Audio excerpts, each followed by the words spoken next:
I'm Luna Anderson. I'm 75, a retired nurse from Florida. In the eyes of my children, Mark and Chloe, I'm just a fragile old woman who's lost her mind. They're convinced my new boyfriend, 15 years my junior, is a gold digger. So they hired a private investigator to gather evidence, ready to march into court to have me declared incompetent. They plan to seize the fortune my husband and I worked our entire lives to build, then ship me off to a nursing home after the hearing is over. But they made a fatal mistake. That gold digger? I paid him $15,000 to play the part. And the private investigator they're so proud of hiring, she reports directly to me. So now, they're walking into that courtroom, clutching the very evidence I manufactured for them, certain of their victory.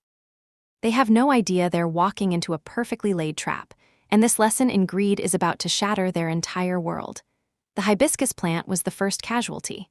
It was a fiery orange, the color of a Florida sunset, and I'd been nursing it back from a nasty case of whiteflies for weeks. My daughter, Chloe, held it at arm's length, her nose wrinkled as if it were a dirty diaper. "Mom, honestly, you don't need another plant. The patio is already a jungle. What if you trip?"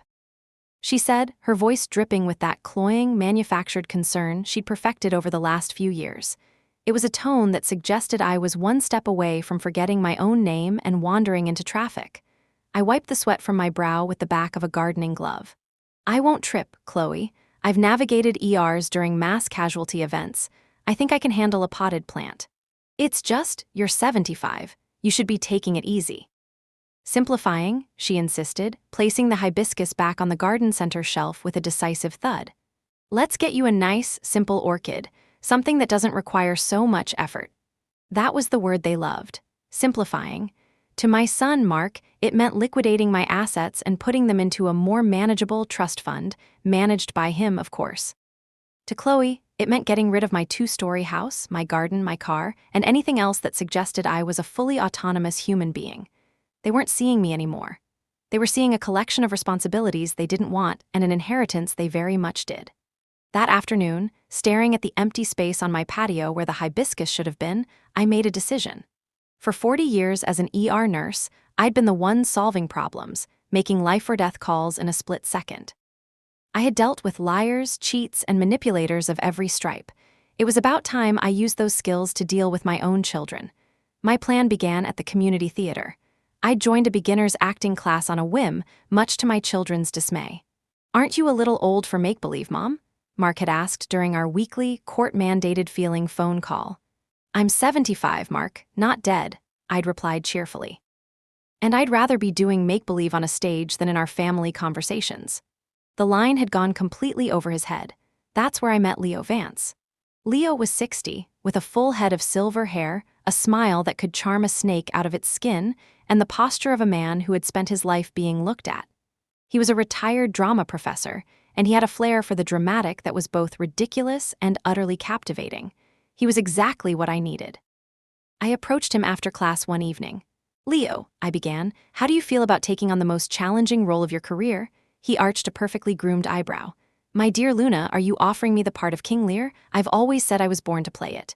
"Better," I said, a slow smile spreading across my face. "I'm offering you the part of my adoring and significantly younger boyfriend." We met for coffee the next day at a small cafe downtown. I laid it all out. My children's premature circling, their thinly veiled greed, their infuriating campaign to infantilize me. I explained that I needed a catalyst, something to force their hands and reveal their true intentions beyond any shadow of a doubt. Leo listened, his actor's eyes studying my face, not with pity but with a deep, professional interest. "So, I'm the gold digger," he mused, sipping his cappuccino. "The charming con man who's after the family fortune. I'm to sweep you off your feet, whisper sweet nothings about cruises to the Bahamas, and maybe suggest a few unsound investments." "Precisely," I confirmed. "You need to be just plausible enough to be a threat. Charming, attentive, but with a hint of something opportunistic. Can you do it?" He threw his head back and laughed, a rich, theatrical sound that turned heads. "My dear Luna, I once convinced an entire university faculty that I was a visiting Swedish avant-garde poet who only spoke in haikus. Playing your boy toy will be a vacation." He leaned forward, his voice dropping to a conspiratorial whisper. "But this is a performance, and every performance has its price. What's my motivation? $10,000 for 3 months' work, I said flatly, and the satisfaction of participating in a truly magnificent piece of theater. Plus all expenses paid for our dates. His eyes twinkled. Make it 15 and you've got yourself a leading man. Done, I said, shaking his hand. The deal was struck. Our debut was 2 weeks later at my favorite waterfront restaurant. I'd intentionally chosen a place I knew Chloe and her husband, David, frequented on Saturday nights. As predicted, they were there, seated across the dining room. Leo was magnificent. He pulled out my chair, he ordered for me in flawless Italian, he laughed at my stories as if they were the most fascinating tales ever told. He placed his hand over mine on the table, his thumb gently stroking my knuckles. From the corner of my eye, I saw Chloe's fork freeze halfway to her mouth. Her eyes were wide, her expression a perfect storm of horror and disbelief. David just looked bewildered, like a golden retriever trying to understand a magic trick. The phone call came before I'd even finished my tiramisu. I let it go to voicemail. Mom, it's Chloe. David and I just saw you at Sal's. Who was that man? He looked very friendly. Call me back, immediately. Phase 1 was complete. The bait had been taken. The next day, Mark called. His approach was less hysterical, more surgical. Luna, he said, his voice tight. Chloe told me you were out last night with some man. I've been meaning to talk to you. I've had my firm draw up some documents for a new trust. It's for your own protection.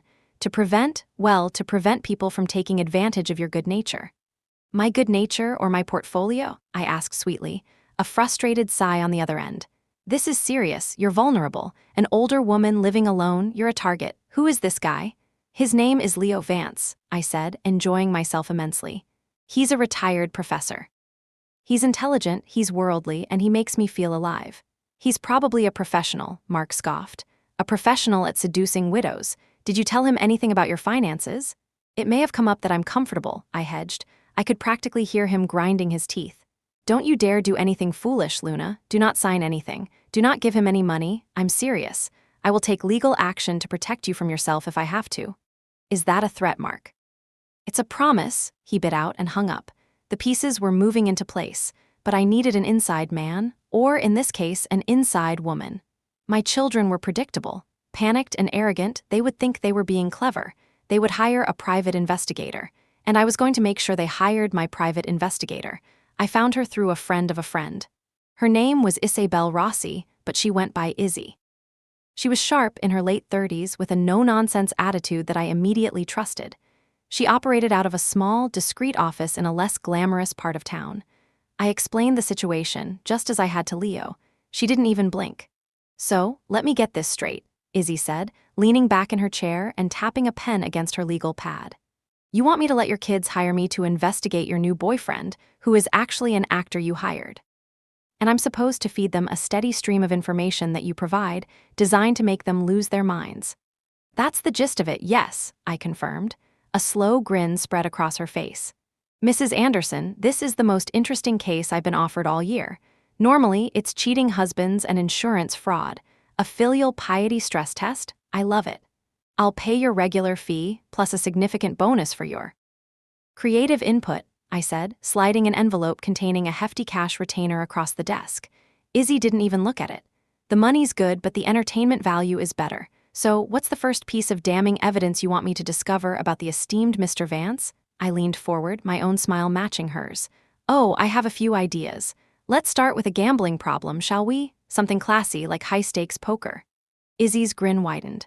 Perfect. Men his age love poker. It's just believable enough to be completely devastating. My team was assembled. My children were agitated. The stage was set. I felt a thrill I hadn't felt in years, the same adrenaline rush I used to get when the ambulance bay doors flew open and a new crisis rolled in. My kids thought they were trying to put me in a box, to simplify me for their own convenience. They had no idea. I was about to make my life, and theirs, very, very complicated. The following week, Leo and I escalated our public courtship. Our target was the upscale mall, a veritable hunting ground for Chloe's social circle. We made a deliberate show of browsing the jewelry stores.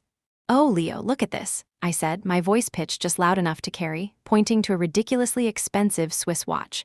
Wouldn't that look handsome on your wrist? Leo played his part to perfection, a symphony of feigned modesty and quiet avarice. My darling Luna, it's far too much. I couldn't possibly. Nonsense, I insisted, flagging down a sales clerk whose eyes were already wide with curiosity. A man like you deserves the best. I didn't buy it, of course.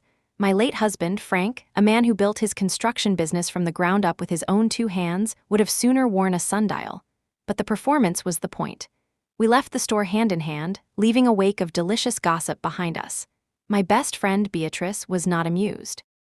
Bea and I had been friends since our nursing school days. She was pragmatic to a fault and had a built-in lie detector that was usually unerring. "I don't like him, Luna," she said over our weekly game of Scrabble. She slammed down the tiles for the word fraud for a triple-word score. The irony was not lost on me. "You don't even know him," I countered, trying to find a place for my cue. "I know his type. All that old-world charm and those soulful gazes, it's a script." My sister-in-law's mother lost her house to a man like that. He convinced her to invest in a can't-miss alpaca farm in Peru. "Well, Leo hasn't mentioned any alpacas," I said dryly. "He mostly mentions Shakespeare. It starts with Shakespeare and ends with you wiring your life savings to a numbered account in the Cayman Islands," she warned, her eyes filled with genuine concern. This was the hardest part of my plan. Lying to my children was one thing, they'd earned it. But deceiving Bea felt like a small betrayal. "I appreciate your concern, Bea, truly, but I'm a big girl, I know what I'm doing." I finally found a spot. Quack, it seemed appropriate. As I'd anticipated, the Rolex shopping story reached Chloe within hours. That evening, I got a notification for a conference call from Mark. I let it ring twice before answering, affecting a slight happy-go-lucky breathlessness. "Hello, dears," I chirped. "Mom, we need to talk." Chloe's voice was strained. "Susan from my book club saw you at the mall. She said you were buying a watch for that man." "Oh, we were just looking. It's so much fun to spoil him a little." "Spoil him?" Mark's voice cut in, sharp and cold. "With Dad's money, with the money he worked his entire life for. It's my money now, Mark, and Frank always wanted me to be happy," I said, the picture of innocence. "This isn't about happiness, it's about recklessness." Chloe's voice rose.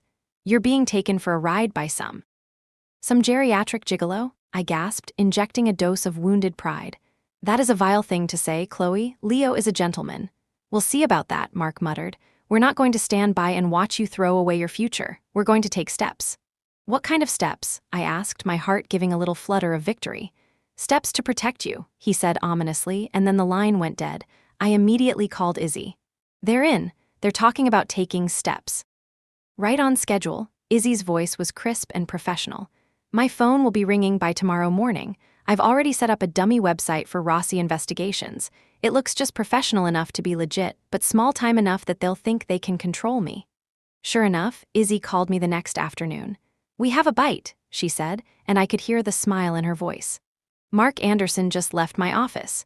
He wants a full workup on one Leo Vance. Financial history, personal relationships, the works. He tried to intimidate me with his fancy lawyer talk. It was adorable." "What did you tell him?"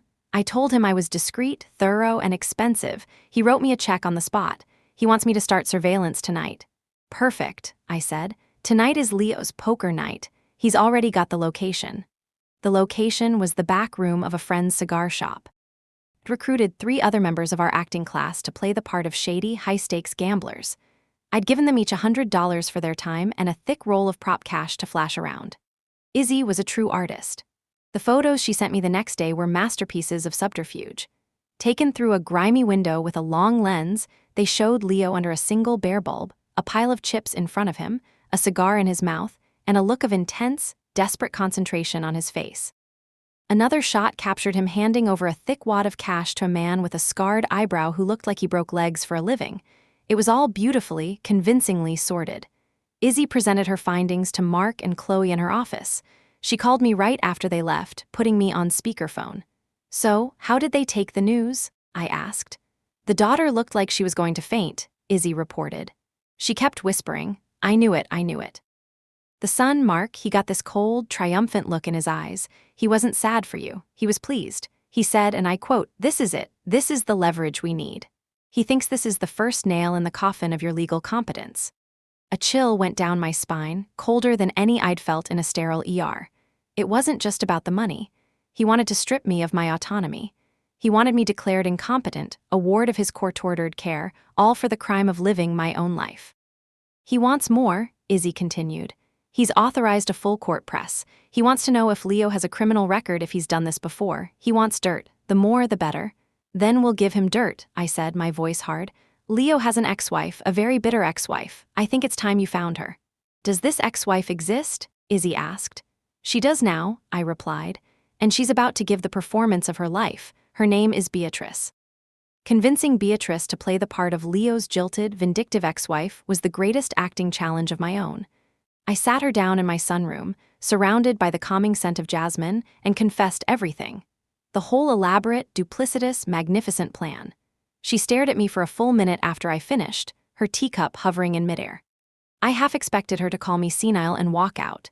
Instead, she slowly lowered the cup to its saucer with a delicate clink. So, she said, her voice dangerously calm, you lied to me. You let me think you were being swindled by a con artist, all while you were the one pulling the strings. I braced myself. B, I'm so sorry. I couldn't risk anyone knowing. You were too convincing as a concerned friend. If you had known, you wouldn't have been able to play your part. What part? She asked, her eyes narrowing. The part of my worried best friend, the part that legitimized my children's fears. You were the only one they might actually listen to, the only one whose concern they would see as genuine. A slow, wry smile spread across her face, transforming her expression from one of indignation to one of dawning, wicked delight. Luna Anderson, you are a menace, an absolute, unholy terror. She paused, picking up a scone and inspecting it. A bitter ex-wife, you say? What's her story? Did he leave me for a younger woman? Did he squander our retirement savings on a doomed Broadway musical?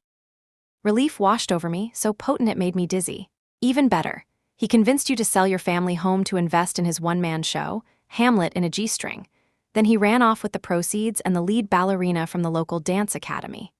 Beatrice let out a hoot of laughter. Oh, that's deliciously sordid. I'm in, but I'm going to need a backstory and a costume. I'm thinking too much leopard print and a lingering scent of cheap perfume and regret. Izzy set up the meeting a few days later. She told Mark she had tracked down a Loretta Vance, living in a cramped, run-down apartment complex on the other side of the state. B was a vision of tragic glamour. She wore a faux leopard coat, oversized sunglasses despite the cloudy weather, and bright red lipstick that was slightly smudged. She'd even sprayed herself with a cloying, gardenia-scented perfume I remembered from our teenage years. Izzy had wired her with a tiny microphone. I sat in Izzy's van, parked a block away, listening to the entire exchange through a pair of headphones. Thank you for seeing me, Mrs. Vance, I heard Mark's slick, professional voice say. It's Miss Hemlock now, B snapped, her voice raspy, as if from years of shouting and cheap cigarettes. I took my maiden name back the second the divorce was final. I didn't want anything to do with that man. I understand, Mark soothed. This must be difficult for you. I'm trying to help my mother, Luna Anderson. I'm afraid she's involved with Leo. B let out a sound that was half laugh, half sob. Involved? Honey, you're not involved with Leo. You're a target. He's a black hole in a cashmere sweater. He finds women with a little nest egg, a little loneliness in their eyes, and he sucks them dry. He did it to me. He'll do it to your mother. Can you tell me what happened? Chloe asked, her voice small and trembling. What happened? B's voice rose dramatically. I'll tell you what happened. I had a beautiful life, a paid-off house, a healthy 401k. He told me I had the soul of an artist. He convinced me to cash it all in to fund his artistic endeavors. Next thing I know, the house is gone, the money's gone, and he's in Tahiti with a 20-year-old who thinks Chekhov is a brand of vodka. It was brilliant. She was weaving a tapestry of lies that was more compelling than any truth. She was giving them exactly what they wanted to hear, confirming their every suspicion, validating their every greedy, self-serving fear. Did he ever mention a gambling problem? Mark pressed.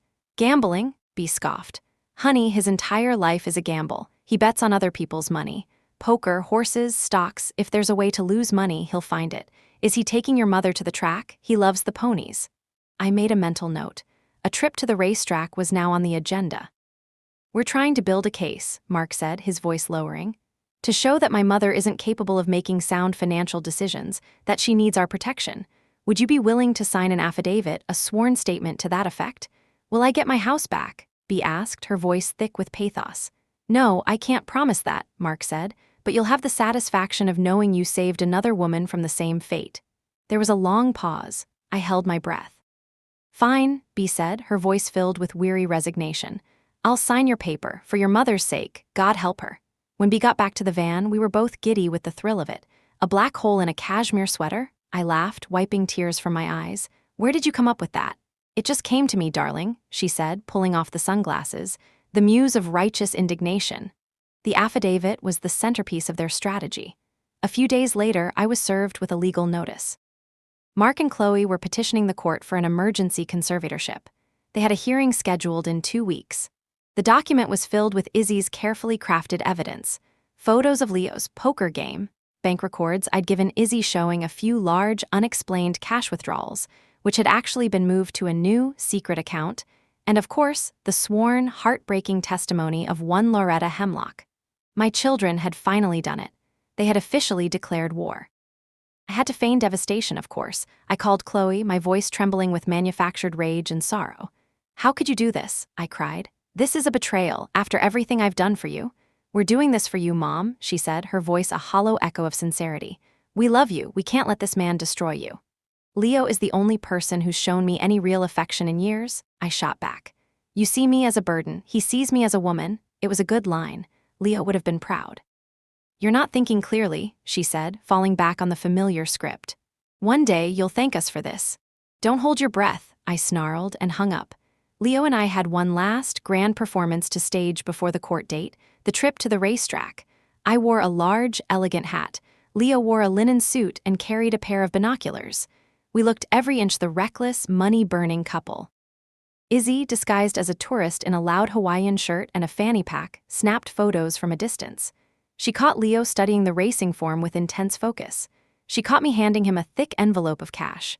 She caught his look of dejection when his horse, a long shot named Mama's Money, came in last. And she caught the grand finale, a staged, heated argument in the parking lot. "I can't believe you lost it all, Leo," I shouted, making sure a few passers-by could overhear. "It was a sure thing, Luna, I swear. The jockey was my cousin's friend," he pleaded, his voice full of theatrical despair.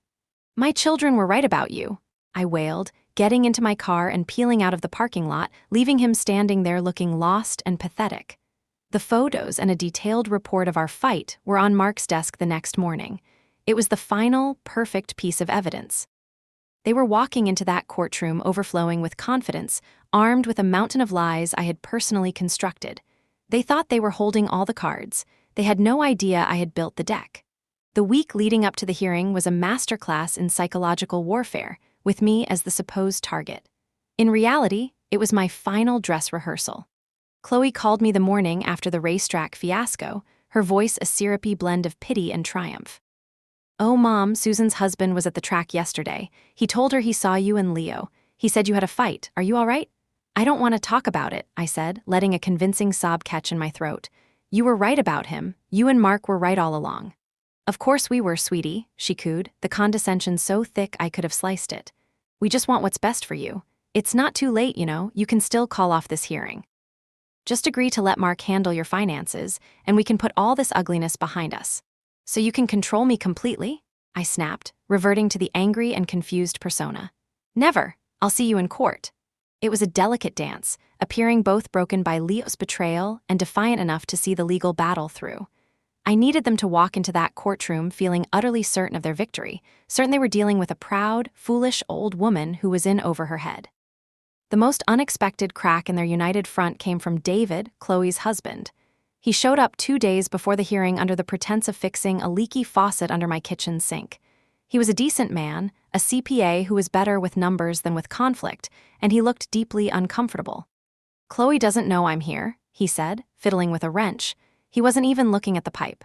"She and Mark, they're very determined about this."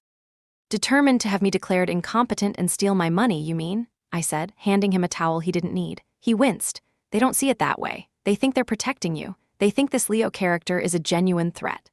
I looked at him, my son-in-law, a man I had always had a soft spot for. I saw a flicker of doubt in his eyes, a conscience struggling against his wife's powerful influence. "And what do you think, David?" He finally stopped pretending to work and looked at me. His face was etched with worry. "I think it's all moving too fast. I saw the pictures from that pie. The poker game, the racetrack, it all seems a little, I don't know, cliché, like something out of a movie." My heart skipped a beat. He was closer to the truth than he could ever imagine. "Chloe says I'm being sentimental," he continued, shaking his head. "She says you're not the woman you used to be, but I look at you, Luna. And you seem exactly like the woman who taught me how to patch drywall and balance a checkbook. You seem sharp as ever." This was a dangerous, unplanned variable. A sympathetic party could complicate the narrative I was building. I had to shut it down gently. "Your loyalty to your wife is admirable, David," I said, my voice softening. "And perhaps they're right. Perhaps I am just a confused old woman who made a terrible mistake. We'll let the judge decide." I patted his shoulder. "Now, about that leak." He left looking more troubled than when he arrived. The seed of doubt had been planted, but it wouldn't be enough to stop the machine that was already in motion. Their lawyer, a slick man named Mr. Albright with a smile that never reached his eyes, requested a final meeting the day before the hearing. It was, he said, a last chance to resolve this matter within the family. We met in his sterile, beige conference room. It was Mark, Chloe, Albright, and me. They sat on one side of the vast mahogany table. I sat alone on the other. It was a pathetic attempt at intimidation. "Luna," Albright began, his voice smooth as silk, "your children love you very much." I had to physically restrain myself from laughing. "They are deeply concerned. They have compiled a significant amount of evidence suggesting that you are currently under the influence of a man with a history of predatory behavior. They have photos, financial records, a sworn statement from a previous victim." He slid the file across the table. "Izzy's photos, my bank statements, B's magnificent fictional affidavit." I scanned the pages with a look of dawning horror. This is all lies, slander," I exclaimed, channeling every ounce of my theatrical training. "Is it?" Mark interjected, his voice cold. "Is it a lie that you tried to buy him a $30,000 watch? Is it a lie that he lost thousands of your dollars at the racetrack? Is it a lie that he has a gambling problem and a history of defrauding women? He told me he could double my money. He said it was an investment," I cried, playing the part of the duped fool. Chloe reached across the table, her hand hovering over mine. "Mom, listen to yourself. You're not thinking clearly. This is what he does. He confuses people." "So, here is the offer," Albright continued, getting to the point. "Your children are prepared to drop the petition for conservatorship. It's a drastic step, and one that could be deeply embarrassing for you publicly. They will drop it on one condition. You break all contact with Leo Vance," Mark said, "and you sign a durable power of attorney, giving me full control over your financial and medical decisions. It's the only way we can be sure you're safe." There it was, the endgame. Not a conservatorship handed down by a judge, but a complete and total surrender of my autonomy, signed by my own hand, all done quietly, behind closed doors. They didn't just want to win, they wanted me to abdicate.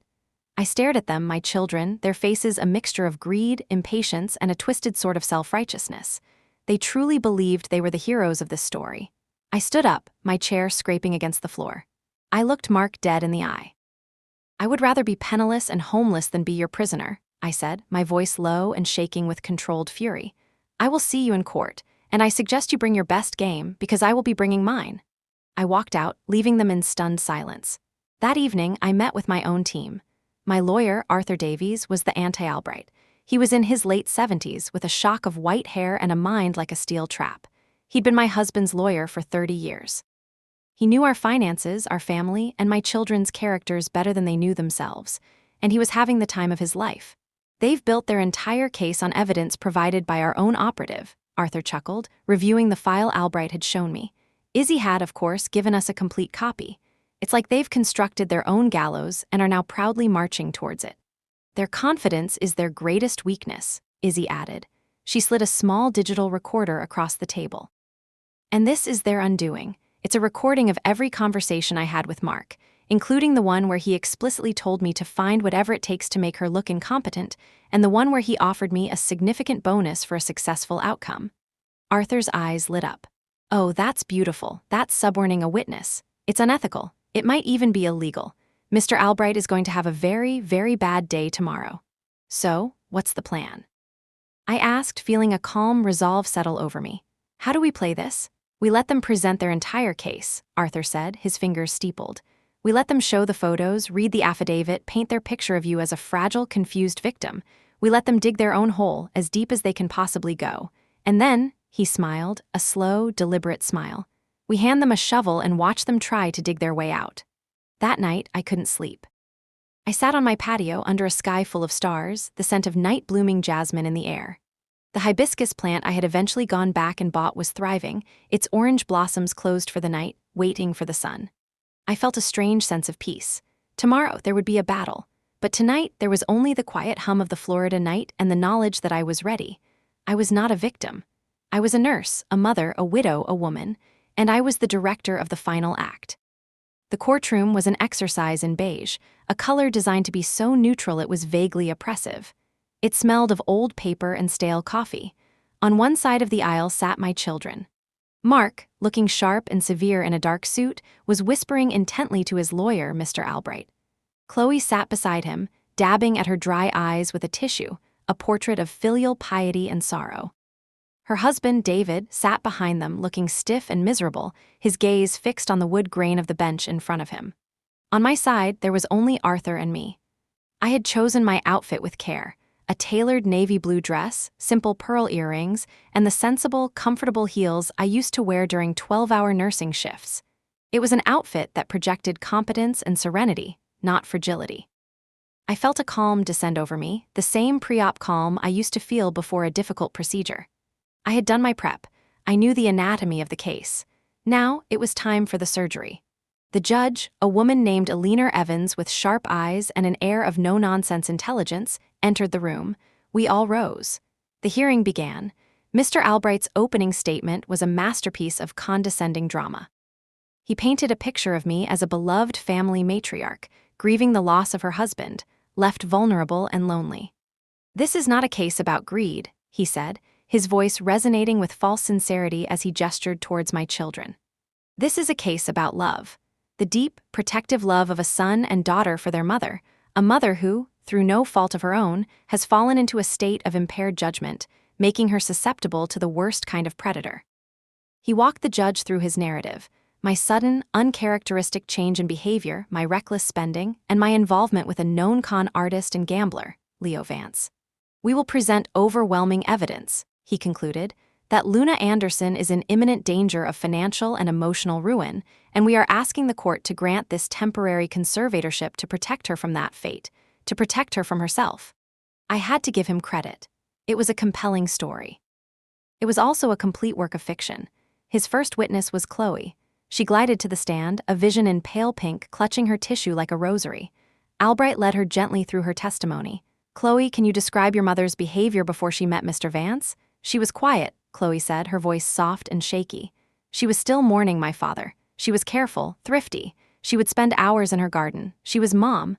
And after she met Mr. Vance, everything changed." A single, perfect tear rolled down her cheek. She started dressing differently, going out to fancy restaurants. She was spending money like it was water. She tried to buy him a watch that cost more than my first car. It was like a teenager with a crush. It wasn't rational. I was scared for her. Arthur's cross-examination was brief and quiet. "Mrs. Thompson," he began, his voice grandfatherly, "you said your mother was thrifty. Isn't it true that your parents built a substantial fortune through your father's business?" "Yes, but they were always sensible about it." "And isn't it true that your mother has a net worth of several $1,000,000 and that the purchase of a $30,000 watch would represent a tiny fraction of her liquid assets?" Albright objected. "Relevance, Your Honor?" "I'll allow it," Judge Evans said, her eyes on Arthur. "The petitioner has brought up finances. You may answer, Mrs. Thompson." Chloe flushed. "Well, yes, I suppose so, but it's the principle of the thing." "The principle of your mother spending her own money?" Arthur asked gently. "Or the principle of her spending it on someone you don't approve of?" "It was reckless," she insisted. "One more question. In the year prior to your mother meeting Mr. Vance, how many times did you and your family have dinner with her?" Chloe hesitated. I'm not sure. We're very busy. Once a month, maybe." "And in the last 2 months, since she met Mr. Vance and you became so concerned, how many times have you spoken to her or seen her?" "Well, constantly," she said defensively. "We've been trying to get through to her." "So your direct engagement with your mother increased dramatically only after she started a new relationship and began spending her money in a way you didn't like. Is that correct?" Arthur asked. He didn't wait for an answer. "No further questions." Mark was next. He was cool, confident, and full of righteous indignation. He spoke of his father's legacy, the need for fiscal responsibility, and his duty as a son. He detailed how he had hired Isabel Rossi to investigate Leo Vance out of deep concern for his mother's welfare. Albright entered Izzy's photos into evidence. The large monitor in the courtroom displayed the grainy images for all to see: Leo at the poker table, looking like a low-level mobster; Leo at the racetrack, clutching my envelope of cash. "And what did this investigation uncover, Mr. Anderson?" Albright prompted. "It confirmed our worst fears," Mark said, his jaw tight. That Mr. Vance has a serious gambling problem, that he has no discernible source of income, and that he was systematically draining our mother's accounts. Then came the piece de resistance, the affidavit from Loretta Hemlock. Albright read Beatrice's heart-wrenching, fabricated tale of seduction and financial ruin aloud. "He's a black hole in a cashmere sweater," he quoted, his voice dripping with gravitas. "He finds women with a little nest egg, a little loneliness in their eyes, and he sucks them dry." When he finished, the courtroom was silent.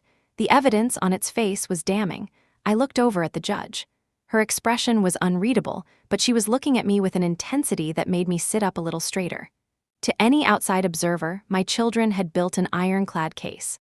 They looked smug, secure in their impending victory. Arthur rose for his cross-examination of Mark. "Mr. Anderson," he began, "you hired Ms. Rossi, the private investigator, correct?" "Yes, I felt I had no choice." "And what were your instructions to her?" "To find out the truth about Leo Vance."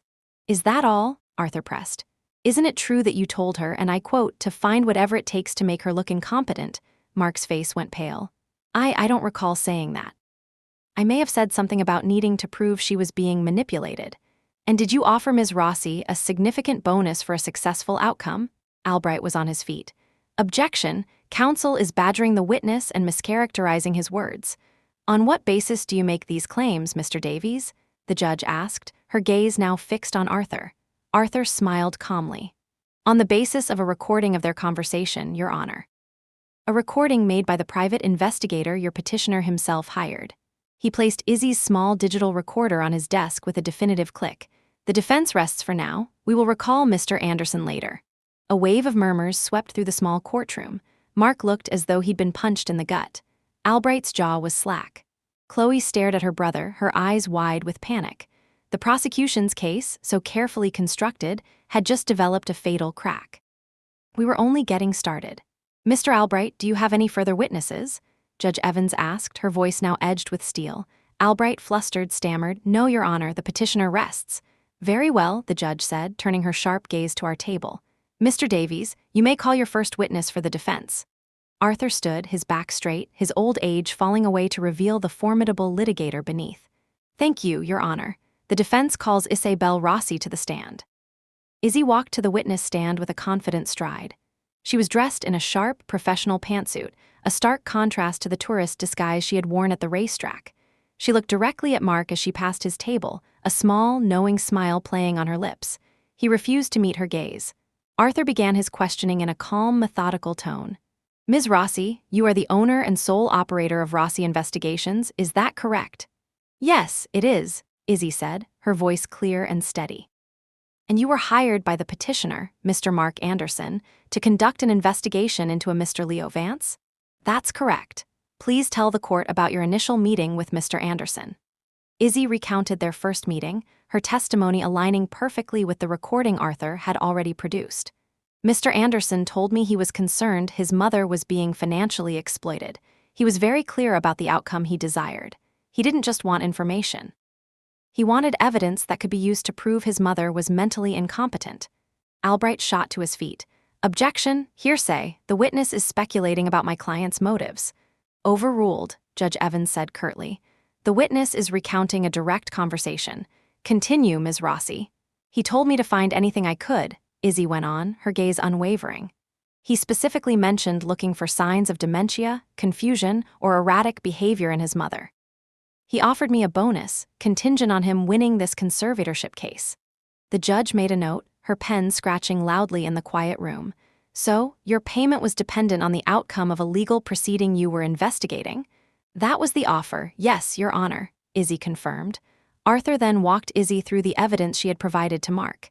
He started with the poker game. "Ms. Rossi, you provided Mr. Anderson with these photographs, correct?" Arthur said, gesturing to the monitor displaying the image of Leo in the smoky back room. "Yes, I did. Can you tell the court who else was present at this poker game?" "Yes," Izzy said, a slight smile on her face. "The man with the scarred eyebrow is Mr. Gene Petrov, a retired high school physics teacher. The gentleman to his right is Dr. Alastair Finch, a retired dentist. And the other man is Mr. Samuel Jones, a retired postal worker. They are all members of Mrs. Anderson's acting class." A ripple of confusion went through the petitioner's side of the room. Mark stared at the photo, then at Izzy, his face a mask of disbelief. And the money, Arthur pressed. Was Mr. Vance gambling with Mrs. Anderson's money? No, Izzy said. He was gambling with prop money from the community theater's production of Guys and Dolls. I should know. I bought it myself on Amazon. The judge leaned forward, her expression one of intense interest. Are you telling me this entire scene was staged, Ms. Rossi? Completely, Your Honor, Izzy confirmed, at the direction of my actual client. And who is your actual client? The judge asked, her voice dangerously quiet. Izzy turned and looked directly at me. My actual client is and has always been Mrs. Luna Anderson. The courtroom erupted. Albright was shouting objections. Chloe let out a small, strangled gasp. Mark looked like he was going to be physically ill. Judge Evans banged her gavel sharply. Order in my court. Mr. Albright, sit down. The room fell silent. The judge stared at me for a long moment, then at Arthur, a flicker of what looked like grudging admiration in her eyes. Mr. Davies, she said slowly, I have a feeling this is about to get very interesting. Please continue. Arthur then had Izzy dismantle the rest of the case. The reckless shopping trip for the watch, a performance. The argument at the racetrack, scripted. The losing bet on Mama's money. The horse was a 100-to-1 long shot that Leo had been instructed to bet on precisely because it was guaranteed to lose. Every piece of evidence Mark and Chloe had built their case on was revealed to be a carefully constructed lie they had paid for themselves. Then Arthur moved on to the final, crucial piece of their case. Ms. Rossi, you also located a Loretta Hemlock, Mr. Vance's supposed ex-wife, did you not? Yes, Izzy said. I arranged a meeting between her and my employers, Mr. Anderson and his sister, and she provided them with a sworn affidavit which has been entered into evidence? Yes, she did. Your Honor, Arthur said, turning to the judge, the defense would now like to call Loretta Hemlock to the stand. Albright jumped up. Objection, the witness is not on our list. She's on yours, counsel, Arthur shot back. You're the one who submitted her affidavit. Overruled, the judge snapped. Call your witness. The courtroom door opened and Beatrice walked in. She was not the tragic, leopard print-clad figure my children had met. She was wearing a tasteful lavender suit, her gray hair elegantly styled. She looked poised, intelligent, and utterly respectable. She took the stand, smiling warmly at me. Chloe stared at her, her mouth hanging open. That's not her, she whispered loud enough for the whole room to hear. She looks completely different. Arthur began. Ma'am, would you please state your full name for the record? Beatrice Ann Riley, my friend said, her voice clear and firm. And what is your relationship to the respondent, Mrs. Luna Anderson? She has been my best friend for over 50 years, Bea said proudly. Have you ever been known by the name Loretta Hemlock? Never in my life, Bea said with a laugh. Have you ever been married to a Mr. Leo Vance? Good heavens, no. Then could you please explain to the court why you provided a sworn statement to the contrary to Mr. Anderson? Beatrice turned her gaze from Arthur to my children. Her expression was no longer warm. It was filled with a cold, righteous anger. I did it because my best friend asked me to, she said, her voice ringing with conviction. I did it because I have watched for years as her children, who she raised with every ounce of love she possessed, have treated her not as a mother, but as a future inheritance. I watched them ignore her, belittle her, and try to shrink her world into a safe, manageable box for their own convenience. When Luna told me she had a plan to expose their greed for what it was, I agreed to help her, and I would do it again in a heartbeat. She looked directly at Chloe. Your mother deserved better than what you gave her. She deserved your time, not your suspicions. Your respect, not your condescension. You were so busy watching her money, you forgot to watch her heart. Chloe finally broke, burying her face in her hands, her shoulders shaking with real, convulsive sobs. Mark just sat there, frozen, his face ashen. He had been so thoroughly, so completely outplayed. Arthur had one final witness. The defense calls Leo Vance. Leo entered with all the quiet dignity of a true stage veteran. He looked handsome and distinguished in a gray suit. He calmly and articulately explained his role as a professional actor, hired by me to play a part. He described our meetings, my instructions, and his admiration for the cleverness of the entire production. When Arthur was finished, Albright rose to cross-examine, his face flushed with anger and humiliation. He had no case left, but he had to try something. Mr. Vance, he sneered, you are a professional liar, are you not? You take money to deceive people. Leo smiled a gentle, pitying smile. Sir, I am a professional actor. I take money to reveal the truth through illusion. In this particular play, I believe my performance was a resounding success. I held up a mirror, and Mrs. Anderson's children showed everyone exactly who they are. The room was silent. There was nothing more to say. The case hadn't just been defeated, it had been annihilated. Judge Evans looked down from her bench, her gaze sweeping over my children, then Izzy, Bee, and Leo, before finally resting on me. "In all my years on the bench," she said, her voice quiet but carrying immense weight, "I have never seen a petition for conservatorship backfire in such a spectacular, and I must say theatrical fashion." She turned to Mark and Chloe. "Your petition is dismissed with prejudice. This court finds that your mother, Mrs. Anderson, is not only competent, but is in possession of a strategic mind that you both have sorely underestimated." She wasn't finished. "Furthermore, I am referring the matter of Mr. Anderson's conduct with the private investigator to the State Bar for an ethical review. Attempting to manipulate evidence and witnesses to have your own mother declared incompetent is, to put it mildly, deeply disturbing." She banged the gavel. "This hearing is adjourned." It was over. I had won. But as I watched my children gather their things, their faces a mixture of shame and disbelief, it didn't feel like a victory. It felt like a necessary, painful amputation. I had cut away the diseased part of my life to save the rest, and now I had to learn to live with the scars. In the aftermath, the silence from my children was absolute. There were no angry phone calls, no tearful apologies, no attempts at reconciliation. It was as if, in exposing their motives, I had ceased to exist for them. The weekly calls stopped. The obligatory holiday invitations vanished. It was a strange, hollow sort of freedom. A week after the hearing, a large manila envelope arrived. It wasn't from a law office, it was from David. Inside, there was a single sheet of paper and the key to my house that he'd had for years. The note was short, his neat, blocky handwriting filling the page. "Luna," it began. He didn't call me Mom. "I am so sorry. There is no excuse for what we did or for my part in it. I let myself be convinced it was for your own good, but I knew in my gut it was wrong. Chloe." She is not dealing with this well. She feels exposed and humiliated. I don't know if she will ever be able to face you again. I have enclosed my key. This is your house, your life. I hope, one day, you find the happiness you deserve. I have resigned from my position at the firm where Mark is a partner. I can no longer be associated with him professionally. Again, I am truly sorry. I folded the letter and placed it in a drawer. David's apology was a small, solitary candle in a vast darkness, a recognition of my humanity that his wife and her brother had been unable to offer. It didn't fix anything, but it was something. My own life, however, began to blossom. The day after the hearing, I called Leo. "Well, Mr. Vance," I said, a smile in my voice. "It seems our play has concluded its run, and to rave reviews from the critics, I might add." He laughed, his rich, warm voice filling the phone line. "My dear Luna, it was the role of a lifetime. But tell me, what does the leading lady do now that the curtain has fallen?" "I was thinking," I said, an idea taking shape in my mind, "that all that talk of world travel and cruises to the Bahamas sounds rather appealing.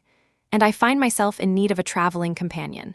Someone charming, intelligent, and who knows how to order in Italian. The role pays a generous stipend, and the leading lady is excellent company." "Luna Anderson," he said, and I could hear the genuine smile in his voice now, stripped of all performance. "Are you offering me a real job?" "I'm offering you a real adventure," I corrected him. "As a friend, a dear, trusted friend." And so we went. We started with a cruise through the Greek Isles. We saw the Acropolis under a full moon and drank ouzo in a tiny taverna by the sea. Leo, a former classics professor, was in his element, bringing the ancient ruins to life with his stories. I felt a lightness I hadn't experienced in years, a sense of boundless possibility. We sent postcards from every port of call, not to my children but to Bee, Izzy, and Arthur. Bee sent us back photos of her new dog, a scruffy terrier she'd named Lear. Izzy sent a one-line email: "Having less fun than you are, send bail money." In Venice, while drifting down a canal in a gondola, I made another decision. I took out my phone and called Arthur. "Arthur," I said, the sound of lapping water in the background, "I want to revise my will and the trust." "I thought you might," his voice crackled over the international line. "What do you have in mind?" "Everything," I said, watching the ancient, elegant buildings of Venice slide by. "I'm liquidating the house, the stocks, everything. I'm setting up a foundation." I could hear him smile. "A foundation for what?" "For people like me," I explained. "The ones who get underestimated. It will have two missions. First, it will provide pro bono legal services for senior citizens fighting wrongful conservatorship claims. Second, it will fund scholarships for students entering nursing school at the age of 40 or older. People who, like me, are starting their second act. The Andersons' second act foundation, Arthur mused. I like the sound of that. As for my children, I continued, my voice steady, they will each receive $1, along with a copy of the court transcript from the hearing. So they can always remember the exact value they placed on our relationship. When I returned to Florida 6 months later, tanned, rested, and revitalized, I was a different woman. Or perhaps I was finally the woman I had always been, freed from the expectations and manipulations of others. The house sold quickly. I moved into a beautiful condominium on the beach with a balcony big enough for a whole jungle of hibiscus plants. B, Leo, Izzy, Arthur, and I became an unlikely, inseparable tribe. We had dinner every Friday night. We went to the theater. We started a Scrabble tournament that became ruthlessly competitive. We were a family, not of blood, but of choice. A family forged in a courtroom drama, bound by loyalty and a shared, wicked sense of humor. One evening, sitting on my new balcony and watching the sunset paint the sky in fiery oranges and pinks, B turned to me. "Do you ever hear from them?" She asked quietly. "No," I said, sipping my wine, "and I've stopped waiting for it. I've realized that forgiveness isn't about them, it's about me. I forgive them for not being the children I needed them to be. But more importantly, I forgive myself for taking so long to demand the respect I deserved." I looked out at the vast, endless ocean. For so much of my life, I had been a caregiver, a nurse to the sick, a wife to a loving husband, a mother to my children. I had poured myself into others until my own cup was nearly empty. What my children saw as a breakdown, a foolish old woman falling for a con man, was actually a breakthrough. It was the moment I finally decided to care for myself, to put on my own oxygen mask first. The world is full of people who will try to write your story for you, to cast you in a role that serves their narrative. They will call you too old, too emotional, too fragile, too much. They will try to shrink your world to fit their comfort zone. But my story has a moral, and it is this: never let anyone else hold the pen. Your life is your own masterpiece. It is never too late to tear up the script and start a new act. And if you're very lucky, you might just find that the final act is the most thrilling, the most authentic, and the most beautifully written of all.